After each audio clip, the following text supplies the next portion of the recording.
Salut à toutes et à tous, bienvenue sur Dima Atlas Football, votre nouvelle chaîne YouTube sur le football marocain. Ilyes avec vous et Amine, c'est mon deuxième invité parce que j'ai sorti une première vidéo avec Saïd El Abadi qui est journaliste et consultant franco-marocain. Deuxième vidéo, eh bien, j'ai la chance de pouvoir compter sur coach Emin Amor qui va nous en dire un peu plus sur son parcours pour commencer cette vidéo. Et puis, on va rentrer dans le vif du sujet. La thématique, l'angle de cette vidéo, c'est de comparer Mohamed Wahbi et Walid Regragui sur le plan tactique. Alors, premièrement, un grand merci Emin de m'accorder de ton temps pour répondre à mes questions. Comment tu vas? Et dis-nous-en un peu plus sur ton parcours. Barakallahu fik. Par rapport à mon parcours, voilà, rien d'exceptionnel, on va dire, dans une famille marocaine. Et enfin, tout le monde est passionné de football. Donc, j'étais passionné de football. Et puis voilà, je jouais bien sûr dans des associations amateurs au début, tu vois, et avec des formateurs français, vu que j'ai grandi, tu connais un peu, moi j'ai un profil un peu hybride. Et après, voilà, je pars au Qatar avec ma famille et je fais quelques clubs pro là-bas. Je joue jusqu'en réserve et je me dirige très vite vers le coaching. Et puis voilà, j'ai fait mes diplômes au Pays de Galles. J'ai fait mes diplômes au Pays de Galles et puis j'ai entraîné aussi dans la formation, dans la préfo, en première équipe aussi. Et donc voilà, quelques expériences en tant que coach et analyste. Mais voilà, je me suis dirigé plus vers coach, plus que analyste, on va dire. Non, en tout cas, je respecte énormément ton travail. Je te le disais en off, je vais le dire comme ça tout le monde le sait, mais j'aime beaucoup ce que tu fais. J'ai eu l'occasion de voir plusieurs de tes interviews sur des médias marocains ou autres. Et surtout, j'aime beaucoup aussi tes analyses, notamment sur Twitter, tes analyses tactiques. Je te disais en off que ce que j'aime bien, c'est que tu rentres dans le détail, tu rentres dans la science tactique du football. Et en même temps, tu arrives à vulgariser, ce qui fait que les personnes qui connaissent plus ou moins le football arrivent à comprendre aussi ce que tu dis. Et c'est la raison pour laquelle j'ai décidé de t'inviter pour cette vidéo-là, pour ce Wehbi vs Regragui, parce que je pense que ton point de vue, ton avis seront très pertinents. Alors, petite précision avant de commencer, mon cher Emine, et pour les personnes qui vont regarder cette vidéo. Évidemment, l'idée, c'est pas de comparer les accomplissements de Wehbi et de Regragui, parce que Regragui, lui, il a passé 4 ans avec l'équipe nationale. C'est évidemment et de loin, c'est indéniable, le plus grand entraîneur de l'histoire de l'équipe nationale du Maroc. Il a atteint la demi-finale de la Coupe du Monde en 2022. Il a atteint minimum la finale de la Coupe d'Afrique. On verra si le TAS lui octroie le titre. Et puis Wahbi, lui, vient de débarquer. Il a été champion du monde U20. Mais ça fait quoi 10 matchs on va dire, en tant que T1 de l'équipe nationale du Maroc. Et là, il sort d'une belle Coupe du Monde où, malheureusement, les Lions de l'Atlas ont été éliminés en quart de finale. Alors, première question, justement, toi qui as passé une partie de ta vie en France, réagissons sur l'actualité la plus chaude et la plus récente de l'équipe nationale. On s'est incliné 2-0 contre la France en quart de finale de la Coupe du Monde. J'aimerais savoir ce que tu as pensé, non pas du match des joueurs, mais ce que tu as pensé du match de Wahbi contre cette belle équipe de France. Non, en fait, quand tu revois, en fait, j'invite les personnes à revoir le match parce que moi, je trouve qu'il y avait une idée. Et d'ailleurs, regardez les stats, il y avait 52% de possession par rapport à l'équipe marocaine et 48% pour l'équipe française. Et sur ça, hein, ce qu'il faut retenir, c'est que en phase de construction, hormis les 5 premières minutes, mais en phase de construction jusqu'à progression, il n'y avait pas de problème. Hormis les 5 premières minutes où c'est vrai, Bounou faisait trop de dégagement. Et ça a donné un petit peu plus de contrôle à l'équipe de France. Mais à part, on trouvait des structures qui étaient intéressantes, comme la structure carrée. Tu vois, on était en 3-2-2-3. Pourquoi? Parce que d'abord, 3 pour battre les deux attaquants, Olysée et Mbappé. Et puis, on essayait d'avoir une densité au milieu de terrain et on plaçait 3 derrière les pivots français. Comme ça, on avait des 3v2 et des menaces dans la profondeur. Malheureusement, quand tu arrives dans notre structure carrée du milieu, dans notre structure carrée, pour réaliser tout ça, bah, il y avait des hésitations à prendre la profondeur. Ça jouait beaucoup trop dans les pieds et ça faisait des passes en arrière. Et par la suite, la France avait plus de contrôle. On n'arrivait pas à les presser. Ça a donné peut-être le contrôle à l'équipe de France aussi. Parce que tu vois, il y a les 4 moments du match, et plus un, plus les coups de pied arrêtés. Quand on a le ballon, quand on l'a pas, les transitions def-off et off-def. Quand on avait le ballon, il y avait une idée claire. Par contre, quand on ne l'avait pas, c'est vrai qu'on a eu du mal à presser. Je dis pas qu'il n'y a pas eu d'idée claire, mais on a eu du mal à presser et à forcer derrière cette équipe de France. Et on n'a pas su aussi avoir de la patience pour sortir de leur contre-pressing monstrueux. parce que Ounahi et El Khenous, les deux attaquants, ils étaient bas. On n'avait pas de pointe pour trouver voilà, l'attaquant. Il fallait ces deux, trois passes pour lancer vers qui? Vers Brahim et vers Talbi. Bah, on n'a pas su faire ça malheureusement lors de ce match-là, on va dire. Ouais, c'est vrai que c'est indéniable, hein, pour avoir suivi évidemment la Coupe du Monde des Lions de l'Atlas, comme je le fais depuis pas mal d'années maintenant, c'est peut-être, enfin c'est clairement plutôt le match le moins réussi de la part de nos Lions de l'Atlas. On s'est montré très peu dangereux. Bon après, comme tu l'as dit, c'est vrai que on n'a pas vraiment, on n'a pas pu compter sur un véritable neuf, un véritable buteur. On sait qu'Ouahabi, l'un de ses choix les plus forts, ça a été de mettre Saibari Oui, dans ce oui, poste mais tu de faux sais, neuf.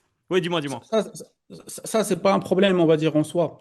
Parce que un faux neuf, ça libère les espaces et par la suite, il faut attaquer les espaces. Et ça, on a su le faire et c'était notre marque de fabrique. C'est vrai qu'au début de la compétition, on n'arrivait pas à convertir les buts, que ce soit contre l'Écosse ou, voilà, ou contre le Brésil.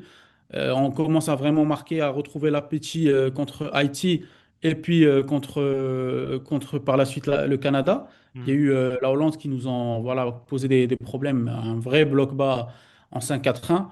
Mais voilà, ça venait petit à petit, tu vois, ça nous a donné un peu plus. Mais le problème, c'était quoi? C'était la prise de profondeur, tu vois. C'était la prise de profondeur depuis le début de la compétition, de toute façon. Mais quant à Saibari qui fait le plus de prise de profondeur et tu le perds et que les autres, bah, ils n'ont pas encore ces réflexes-là encore, bah, c'est là que ça a été un peu plus problématique par rapport à l'équipe de France. Comparaison n'est pas raison. Par contre, c'est vrai qu'il y a pas mal de journalistes marocains ou de supporters marocains qui ont forcément comparé cette prestation de Wahbi et des Lions de l'Atlas face à cette France-là en 2026 Ouais. à la prestation de la France et de Regragui face aux Bleus en 2022. Il y en a beaucoup qui trouvent que Regragui et ce Maroc-là s'est montré plus dangereux que Wahbi et nos Lions de l'Atlas sur cette Coupe du Monde. Est-ce que tu es d'accord et comment tu l'expliques? Non, c'est vrai que bah, c'est pas la même équipe, tout simplement. C'est pas la même équipe. C'est pas la même équipe. C'est pas la même équipe de France, on va dire, c'est pas la même intensité. Je pense que si c'était une autre équipe que la France, même avec les problèmes qu'on a eu de blessures, de méformes, de voyages et tout, je pense qu'on aurait pu les gêner. Je pense à l'Argentine, par exemple, tu vois. Mais, euh, mais sincèrement, ce qui avait changé, c'est que voilà, déjà, tu es à Doha. Tu joues le plus grand déplacement, c'est 60 kilomètres. Tu vois, c'est pas les mêmes conditions, c'est de bonnes conditions. Ils étaient dans de bonnes conditions au Qatar. C'est d'autres conditions, c'est une autre équipe. Aujourd'hui, la France, elle a trois potentiels ballons d'or qui sont Olysée, Dembélé et Mbappé. Il y a plus de maturité, on va dire, dans cette équipe de France et voilà. Je te propose C'est maintenant de ça qui rentrer. change. Je te propose maintenant, et t'as totalement raison, évidemment, hein. Franchement, aujourd'hui, l'équipe de France est de très loin la favorite pour le titre final. Si la France 2026 joue la France 2022, je pense qu'il y a de grandes chances pour que la France qu'on vient d'affronter l'emporte.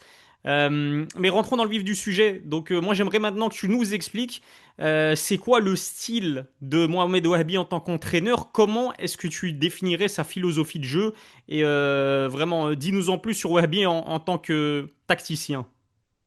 On va dire que c'est un caméléon. Tu vois, c'est un caméléon, c'est quelqu'un qui peut subir, c'est pas subir le jeu, mais qui peut baisser le bloc et qui peut presser haut, comme il peut presser médian. Il a plusieurs styles et il veille à ce que son équipe soit complète. Euh, Pas pour faire joli seulement, mais aussi pour être efficace. Parce qu'il y a des moments où il faut baisser le bloc. On a vu l'Angleterre contre le Ghana. L'Angleterre qui baisse le bloc contre le Ghana parce que c'était la chose à faire en première mi-temps. Et moi, je pense que voilà, Wahbi, bon, il aime aussi avoir le ballon. Il aime toujours le joueur libre, avoir un joueur libre de plus.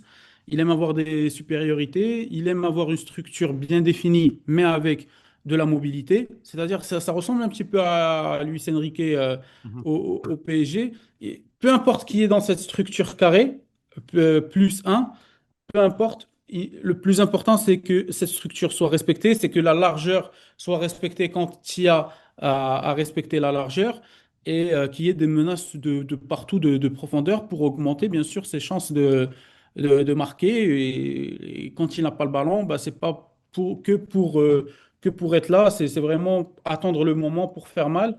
Et il sait aussi presser haut. Ça, on l'a vu le faire aussi en U20.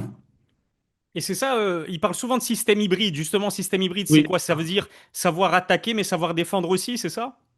Savoir attaquer, savoir défendre, mais savoir aussi quand on attaque, c'est-à-dire s'adapter aux problèmes tactiques. Si tu m'avances avec un joueur, c'est pas toujours pertinent d'avoir trois. Des fois, oui, des fois, non. Et si tu m'avances avec deux, peut-être je vais avoir trois. Et je cherche aussi la supériorité numérique au milieu de terrain, je cherche la mobilité. Parfois, c'est mieux d'avoir un latéral. Pourquoi? Parce que je sais, j'ai un ailier qui peut faire la différence et c'est bien qu'un latéral soit à l'intérieur parce que son vis-à-vis ailier, bah, il va rentrer avec lui à l'intérieur et ça va me libérer une passe directement vers les ailes. Je vais te poser la Ça, même question pour Walid Regragui. Cette fois-ci, c'est vrai qu'on dit souvent de Walid qui se repose avant tout sur une grosse solidité de défensive pour procéder défensivement. en contre un petit peu à la Catenaccio. Est-ce que c'est caricatural ou est-ce qu'il y a du vrai là-dedans? Non, il le fait très bien. Quand il le fait très bien, hein, son 4-1, 4-1. D'ailleurs, beaucoup d'équipes, elles ont essayé de le faire des années après, et elles n'ont pas réussi vraiment à le copier, sincèrement. Tu vois, c'est de la manière qu'il l'a fait en Coupe du Monde 2022, il n'y avait rien à dire. C'était une masterclass. À chaque fois que le relayeur sortait, on était en 4-1, 4-1, et le relayeur sortait pour agresser les défenseurs. Et derrière, tu avais un ailier qui coulissait. Tu avais tout le temps Ounahi Yamler qui sortait comme ça. Nsiris qui a annulé tous les pivots. Et puis Ziyech Bouffal, très discipliné à couvrir les espaces où sortent les relayeurs. Très aussi, on va dire, euh, on va dire réactif par rapport aux pièges qu'on va essayer de faire à l'intérieur du jeu. Et voilà. Après, il cherche aussi avec le ballon, il cherche aussi à avoir des connexions et à avoir ce qu'on appelle des automatismes socio-affectifs. Ounahi, Ziyech, Hakimi, on se rappelle de ce triangle de choc en Coupe du Monde qui était efficace. Et voilà, voilà c'est quelqu'un qui aime bien avoir ça et qui aime bien aussi être innovant sur les coups de pied arrêtés, tout comme Wehbi. Ça, c'est un point en commun qu'ils ont ensemble. Après, Wehbi, il a une manière différente de jouer certains coups de pied arrêtés. Wehbi, s'il y a un risque vraiment de 5% qu'il y ait des contres contre lui, il va pas chercher la zone où il peut prendre des contres. Il y en a, non, ils te disent, moi j'ai confiance qu'il peut les faire bouger s'ils sont en zone, bah, je vais viser cette zone-là. Tu vois, chacun, il a sa manière et chacun, il a, on va dire, sa petite recette avec laquelle il a ramené des résultats finalement. Franchement, je me régale, hein. C'est super intéressant ce que tu dis. Et d'ailleurs, tu anticipes parfaitement ma prochaine question. Justement, moi, j'allais te demander quelles sont les différences principales dans leur philosophie de jeu respective à Wahbi et Regragui.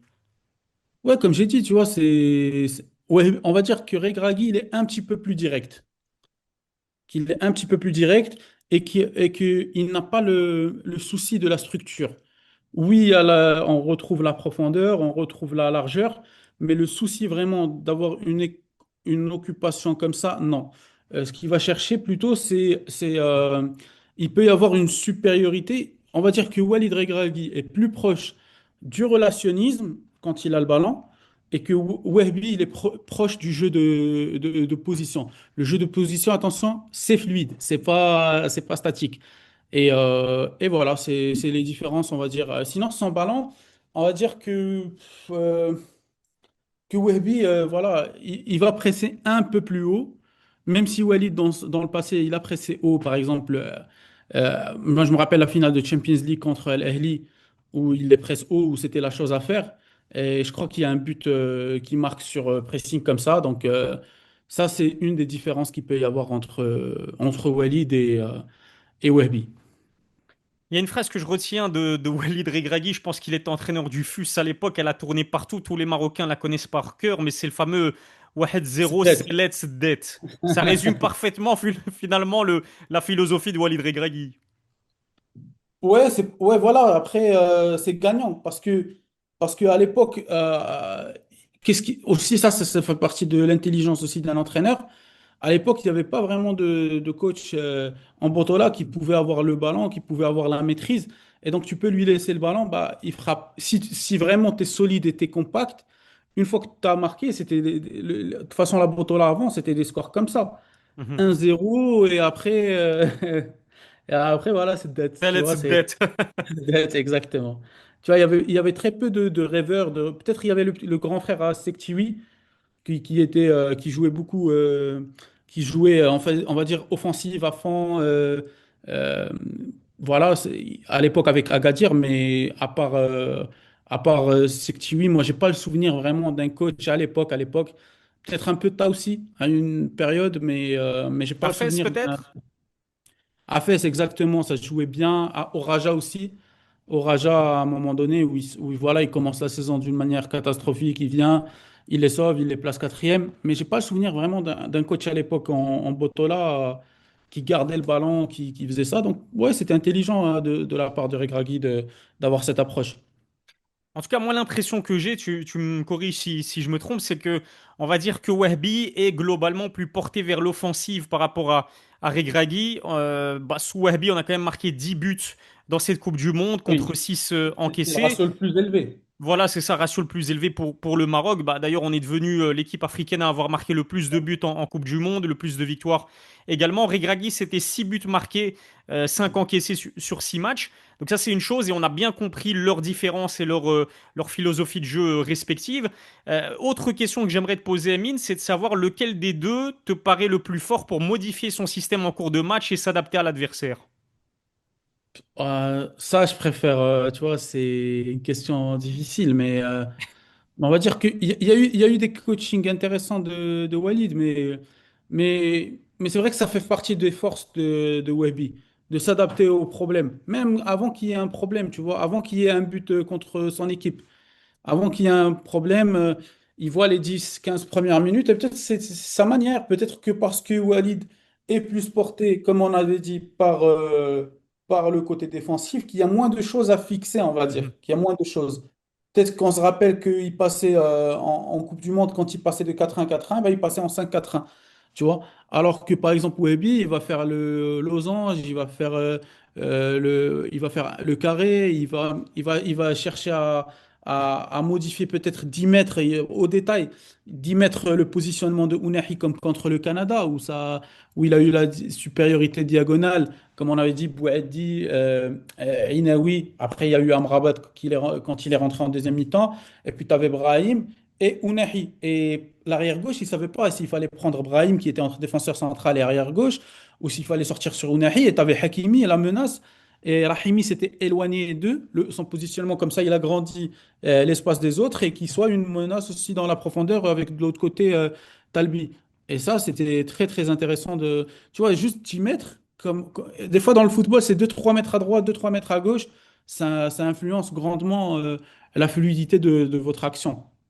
T'es pas obligé de dire si tu es d'accord avec moi ou pas, mais moi je vais te dire ce que la majorité, enfin je sais pas si c'est la majorité, mais en tout cas ce que j'ai Ouais. entendu dire de la part de certains supporters marocains, c'est que Walid, il pouvait montrer une certaine, comment dirais-je, un petit peu têtu en termes tactiques, un petit peu rigide en termes tactiques, alors que Wabi, tu l'as dit, moi l'exemple qui me vient en tête là sur cette Coupe du Monde, quand on parle de s'adapter au challenge imposé par l'adversaire, c'est justement la deuxième mi-temps contre le Canada où en première mi-temps, le pressing du Canada nous a quand même posé pas mal de problèmes. Il a su, Oui, avec son staff évidemment, mais trouver les solutions bien pour évidemment. ensuite s'imposer 3-0 quand même. C'est pas rien face au Canada. Avec le peu d'occasions qu'on avait finalement, on s'est montré efficace pour le coup. Walid, il a un plan.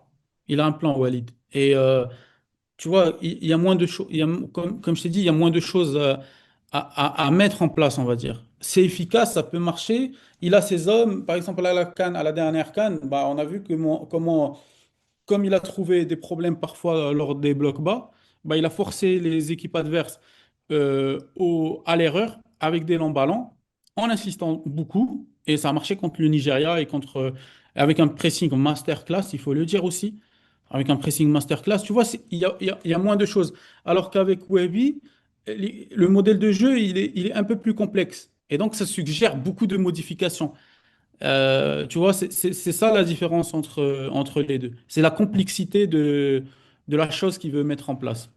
Encore une fois, c'est super intéressant. Franchement, je me régale et j'espère que les personnes qui vont regarder cette vidéo vont se régaler autant que moi. Lequel des deux aussi t'a donné l'impression de mieux gérer son groupe et peut-être de tirer le meilleur des joueurs qu'il a sélectionnés? Non, les deux, les deux. Moi, je pense que c'est les deux. Parce que Walid, j'ai des retours comme quoi le groupe était content avec lui. Et Webby aussi, on a vu à la masterclass en U20. Et puis quand tu arrives, tu t'installes, tu arrives comme ça, tu imposes tes principes de jeu en si peu de temps, bah, ça veut dire aussi qu'il y a eu des hommes qui t'ont suivi dans ce que tu as voulu mettre en place. Et on connaît la rigueur aussi de Webby lors des stages. Ça travaille beaucoup, ça fait beaucoup de vidéos, ça fait beaucoup de meetings individuels aussi ou par ligne. Donc, non, non, moi je trouve que les deux, ils ont deux manières différentes de gérer leur groupe. Et voilà, ils ont aussi des résultats par rapport à ça. En tout cas, il y a un retour positif de la part des deux. Toi qui as... Forcément, il y ouais. aura un ou deux qui ne seront pas contents. Mhm. Toujours, il y a des remplaçants qui ne sont pas contents. On va dire dans la globalité, non, c'est bien. Toi qui ben, est quasiment un globe-trotter, qui a roulé ta bosse, qui a fait pas mal de pays, qui a travaillé dans pas mal de pays, Pays de Galles, France, etc. L'autre question que j'aimerais te poser, et je peux me tromper complètement, donc encore une fois, c'est toi l'expert, c'est à toi de nous le dire, mais au-delà de ce Mohamed Wahbi vs Walid Regragui, est-ce que ce serait pas aussi et surtout, on va dire, une opposition entre l'école belge d'un côté, puisqu'on rappelle Mohamed Wahbi, comme moi Oui. d'ailleurs, il est belgo-marocain, il a fait une grande partie de sa carrière, notamment de formateur en Belgique. Alors Regragui, il a été formé en tant qu'entraîneur en Afrique et au Maroc, pas en France, je pense, mais il a Au été... début, au début, les premiers diplômes, il les a fait en France. Après, il fallait, à l'époque, il fallait une remise à niveau en Afrique. C'était une protection aussi à l'époque pour les entraîneurs marocains. Du coup, il a refait son B et son A, je crois. Et après, il a eu le pro en Afrique et la licence pro en Asie. Et par la suite, il a eu l'équivalence dernièrement en Europe, en Espagne. Tu vois, il a eu l'équivalence et la reconnaissance parce que voilà, il y a des accords entre l'Asie et l'Europe. Et voilà, entre les deux, on va dire, à l'AFC et l'UEFA. L'AFC et l'UEFA, ils ont des accords. Et il a fait l'équivalence en Espagne. Ok, ok, bon à savoir, je savais pas du tout, mais du coup la question c'était est-ce que ce Wahbi vs Regragui, c'est pas finalement, grosso modo, l'école belge pour Wahbi contre l'école française. On sait quoi, Walid Regragui, il a joué en France, il est né en France, c'est un Ouais, franco-marocain, et il apprécie beaucoup quelqu'un comme Didier Deschamps par exemple. c'est vrai, c'est vrai, c'est vrai. Il peut y avoir ça. On sait qu'en Belgique aussi, on donne un peu plus, peut-être, à l'époque, on donnait pas beaucoup de liberté aux candidats lors de leur diplôme en France, contrairement à la Belgique. Et puis, c'est l'école Anderlecht. Mhm. Anderlecht, c'est 17 ans, c'est formateur, les 17 ans qu'il a passé en Belgique à Anderlecht. Il parle aussi d'un préparateur mental qui l'a beaucoup aidé. Il lui a dit, ne commence pas avec les joueurs, commence avec moi. Il parle aussi, il est reconnaissant envers ses anciens. C'est pas parce que lui, il a grimpé qu'il oublie aussi les gens qui l'ont aidé au début. Et il est reconnaissant envers ses collègues. Il a appris beaucoup de ses collègues là-bas. Et, euh, et voilà, nous, on sous-estime beaucoup parfois le formateur. Mais vous Mhm. savez, quand vous faites 17 ans en Anderlecht, il y a combien de séances que vous avez fait par an? Mhm. Combien de séances vous avez fait par an? Donc, vous êtes un entraîneur meilleur, un communicant meilleur. Et même si vous commencez, tu vois, en bas de l'échelle. Moi, c'est vrai qu'à un moment donné, j'avais commencé avec les petits aussi, tu vois. Et j'ai cru que mon ancien, pour être franc, j'ai cru que mon ancien patron était un petit peu manipulateur. Mhm. Parce qu'il me disait, si tu entraînes ici, tu pourrais entraîner n'importe où. Je disais, ouais, il dit ça pour me retenir. Mais non, mais c'est vrai, parce que quand vous entraînez en fait les petits, il y a tellement. D'abord, ils ont l'attention qui part, qui est difficile. Donc, il faut capter leur attention. Il y a tellement de choses auxquelles vous faites attention et vous gardez ces réflexes quand vous allez grandir et vous êtes méticuleux, on va dire. Ça renforce chez vous le côté méticuleux. Et puis, il a fait beaucoup d'anciens on va dire de compétitions internationales. Ça l'a décomplexé, tu vois. Il a joué contre le Barça, Arsenal. Youth League, ouais, ouais. Ouais, la Youth League et aussi les tournois internationaux qu'il a fait. Il a fait la demi-finale de la Youth League. Il a gagné des tournois internationaux, ça on n'en parle pas beaucoup. Tu vois, avec Anderlecht, il a formé Lukaku, il a formé Tielemans, El Khenous, Saibari. tu vois, c'est du bon monde quand même, des stars qui sont aujourd'hui en première ligue et d'autres, j'en oublie sûrement. Et voilà, c'est quelqu'un qui, tu vois, ce parcours-là, cette influence, pas forcément, ça a une influence et lui, il le reconnaît aussi. Il le reconnaît. Ça a une influence, ça a eu une influence, cette exigence et cette école Anderlecht sur lui, forcément. Après, il y a des rencontres comme Ferreira. Mhm. Il y a Ferreira, la périodisation tactique portugaise. On voit aujourd'hui qu'il prend Sacramento, qui est Ouais. bon en périodisation tactique. Donc, tu vois, c'est un parcours qui a fait, on va dire, qui a fait, c'est des rencontres qui font l'entraîneur, finalement, Bismillah, bien sûr. Ouais, mais super formateur en tout cas, c'est clair. Mohamed Wahabi, il a été en finale de Coupe d'Afrique Tout à fait. U20, il a gagné la Coupe du Monde U20 également, avant de prendre les rênes de l'équipe nationale A.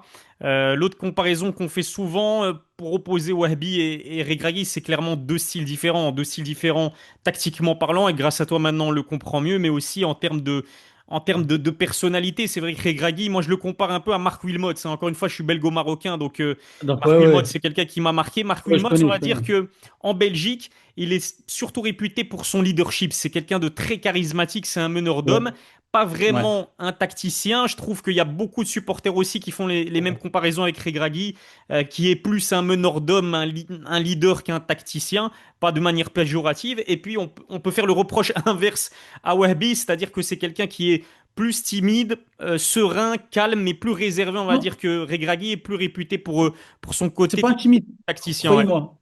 Croyez-moi. C'est cette influence, on va dire, qui n'a pas. En fait, cette image-là, elle a coûté à Wehbi.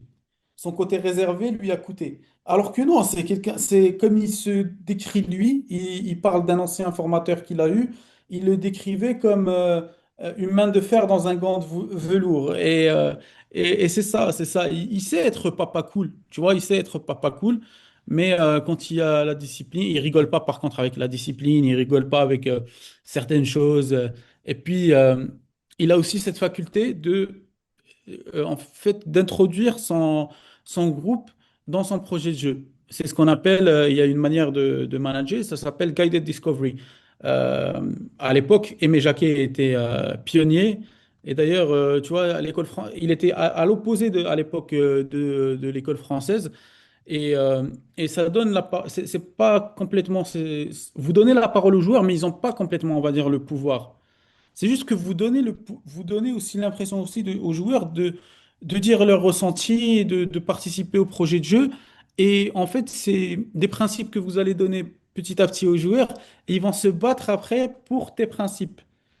Parce qu'ils vont gérer ces principes, parce qu'ils vont les comprendre et ils vont avoir on va dire, la responsabilisation. Et voilà, ils vont prendre, en fait, ça leur appartient maintenant. C'est leur projet de jeu, ça leur appartient et c'est comme ça qu'on responsabilise des joueurs et c'est comme ça, finalement, qu'on a des leaders. Écoute, c'était super intéressant. Il me reste une dernière question à te poser. Va falloir te mouiller ou pas, hein. C'est vraiment, c'est comme tu veux. Mais encore une fois, sur le plan purement tactique, donc au-delà des personnalités, au-delà des résultats aussi, sur le plan purement tactique, tu dirais que lequel des deux est le meilleur? Est-ce que c'est Mohamed Wahabi? Est-ce que c'est Walid Regragui? Ou plutôt, lequel de ces deux profils est le plus adapté pour faire passer au Maroc un sacré palier? Non, aujourd'hui, c'est l'heure de Wehbi. Donc, Walid Regragui nous a fait passer un palier, qu'on le veuille. Non, c'est quelqu'un qui nous a beaucoup aidé. C'est quelqu'un qui nous a beaucoup aidé, qui a décomplexé l'équipe et tout. Maintenant, moi, autant qu'entraîneur, parce qu'il y a deux questions dans la question. C'est qui est meilleur tactiquement et qui peut faire passer le Maroc à un autre niveau. Bah, en fait, moi, comme entraîneur, je vais prendre le meilleur des deux.